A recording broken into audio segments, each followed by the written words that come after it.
Bonjour, bonsoir ou bon après-midi, dépendant de l'heure à laquelle tu seras en train de regarder cette vidéo.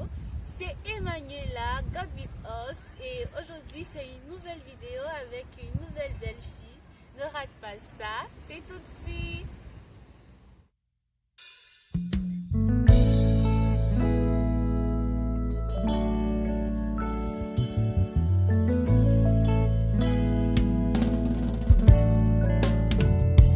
Nous sommes de retour et nous allons laisser la charmante demoiselle se présenter. Coucou, moi c'est Fiona, j'ai 19 ans, j'allais dire je suis Fiona. J'ai 19 ans et je suis en licence de psychologie à Brest. Alors, Fiona n'a pas eu, on va dire, une adolescence comme tout le monde, un peu particulier, et on va la laisser nous raconter un peu ce qui s'est passé. Alors, il faut savoir que je faisais du sport étant très jeune et malheureusement ma croissance n'a pas suivi le rythme normal que d'autres croissances devaient suivre. Et malheureusement on a découvert à mes 12-13 ans que j'avais une scoliose. Donc la scoliose c'est une déformation de la colonne vertébrale. Donc ma colonne était déformée de 12 degrés à gauche. Et ça, c'est la première fois que j'ai vu ça. Et beaucoup de personnes ont la scoliose. Ça arrive très souvent. Et donc malheureusement j'ai dû arrêter le sport pendant 1 an et faire 6 mois de kiné. Et si les 6 mois de kiné ne fonctionnaient pas, je devais faire une opération. Mais c'était hors de question pour moi que je fasse une opération. C'était quand même assez risqué, donc je voulais pas prendre le risque. Du coup, la seule option qui restait, c'était vraiment la kiné. Et si ça ne marchait pas, j'avais décidé de vivre avec ça. Ouais, toute ma vie. Je m'étais déjà vue vivre avec ça toute ma vie. Et du coup, qu'est-ce qui s'est passé après la kiné? Après le kiné, on m'a autorisé à reprendre le sport, donc j'ai continué à faire de la gymnastique jusqu'à mes 17 ans. À 17 ans, j'ai arrêté pour l'école et jusqu'à mes 19 ans encore aujourd'hui, j'avais mal. Ça veut dire que tu vivais chaque jour avec cette douleur. Oui, c'était un gros poids, on peut dire, sur mes épaules. Ça veut dire même à la façon de t'asseoir, à la façon Oui. de ton gestuel du quotidien en fait était conditionné par ça. Mais tu étais chrétienne? Oui, tu es chrétienne. Oui, depuis toute petite. Depuis toute petite, mais pour être franche, quand j'ai su que j'avais la scoliose, ma foi a disparu. J'ai eu très peur et j'étais aussi très jeune. Je savais que Dieu était vivant et qu'il est vivant, pardon, excuse-moi, et qu'il m'accompagnait tous les jours. Mais le miracle, quand ça arrive aux autres, c'est beau, mais de se dire que ça va arriver à soi, c'est un peu plus difficile. Et du coup, ça fait qu'on remet un peu tout en cause. Et c'est ce qui s'est malheureusement passé dans ma tête.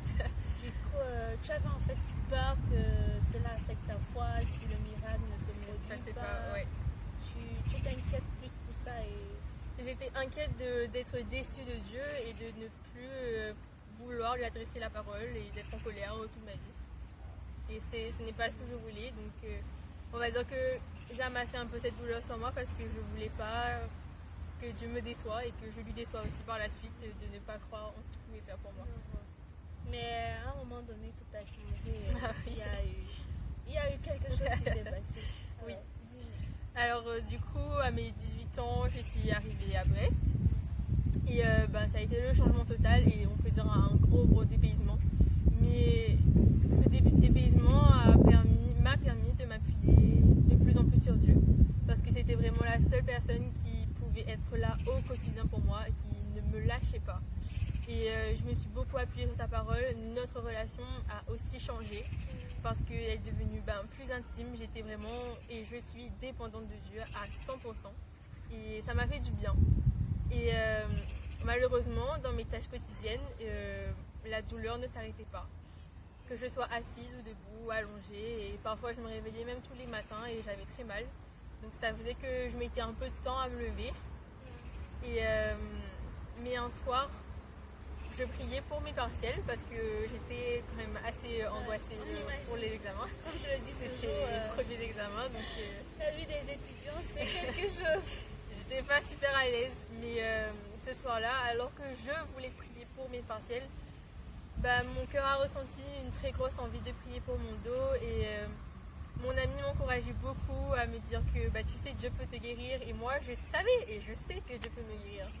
Mais quand ça arrive aux autres, c'est différent. Et ce soir-là, j'ai fait une prière toute simple avec des mots d'enfant, si je peux dire, et une volonté réelle. Et j'ai surtout dit à Dieu que s'il ne se passait rien, je lui pardonnais déjà et que j'allais pas être en colère. Parce que quand on prie pour ce genre de choses, il faut prier selon la volonté de Dieu. Et si Dieu ne veut pas, alors on ne peut pas faire contre sa volonté. Et s'il veut, c'est encore 2 fois plus extraordinaire et on ne peut que se réjouir. Il a fallu premièrement que tu traverses une étape avec Dieu en fait. Oui. C'était vraiment de le connaître d'une autre façon, de le découvrir davantage. Et c'était surtout d'accepter la volonté. D'accepter sa volonté. Et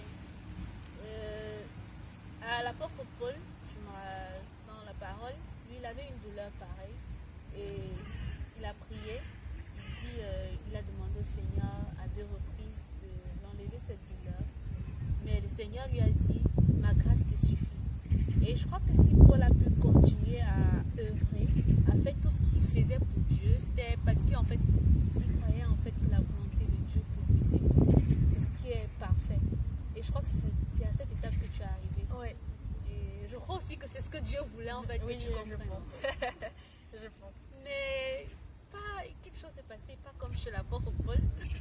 Il y a eu quelque chose de particulier pour toi. Raconte-nous. Alors du coup, ce soir-là, que j'ai fait cette prière et j'ai dit à Dieu que même si je ne ressentais rien, ça m'était égal et que je savais que ce soit dans mon cœur ou dans mon corps, il avait quand même fait quelque chose. Et en fait, j'étais en train de chanter aussi en même temps et ma musique s'est arrêtée d'un coup. Et donc ça fait que j'ai été arrêtée un peu dans mon moment spirituel très brusquement. Et du coup, mon premier réflexe a été d'aller toucher mon dos et de regarder dans le miroir si ça avait fonctionné. Et je me suis rendu compte que ma colonne était plus que droite. Et je me suis mise à pleurer et j'ai tout de suite appelé ma maman pour tout lui raconter. Mais je le remercie encore chaque jour. Waouh.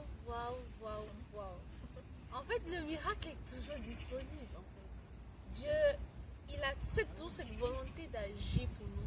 Mais je pense qu'il est important pour nous de connaître sa volonté pour nous et de demeurer dans cette volonté.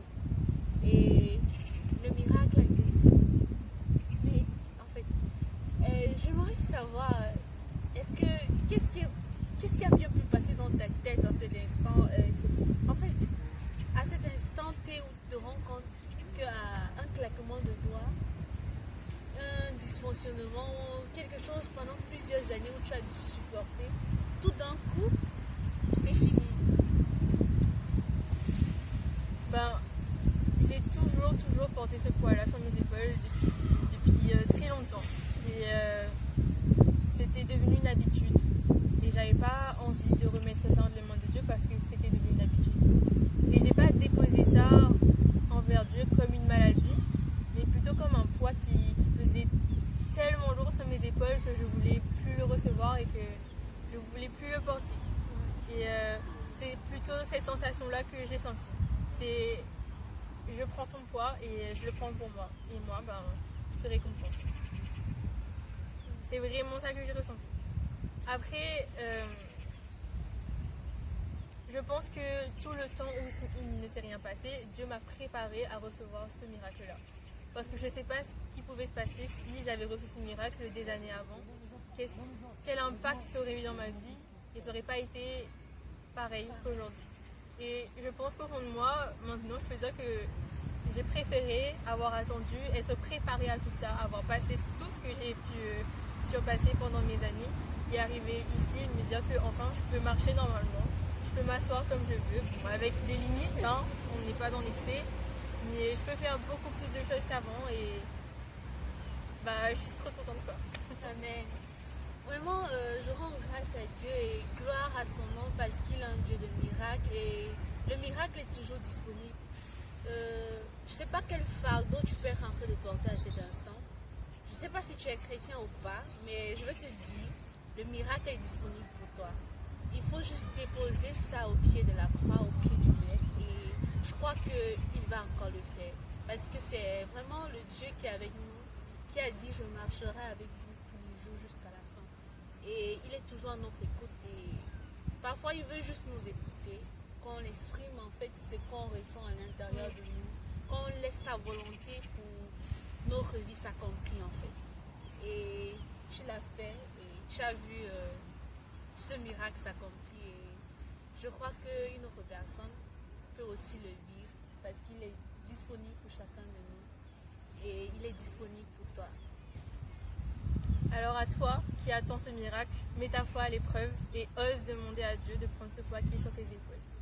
Parce qu'il l'a fait avec moi, il peut le faire avec toi. Alors, sur ces paroles, mets ta foi à l'épreuve, laisse Dieu agir pour toi. Et merci d'avoir regardé cette vidéo. À la prochaine!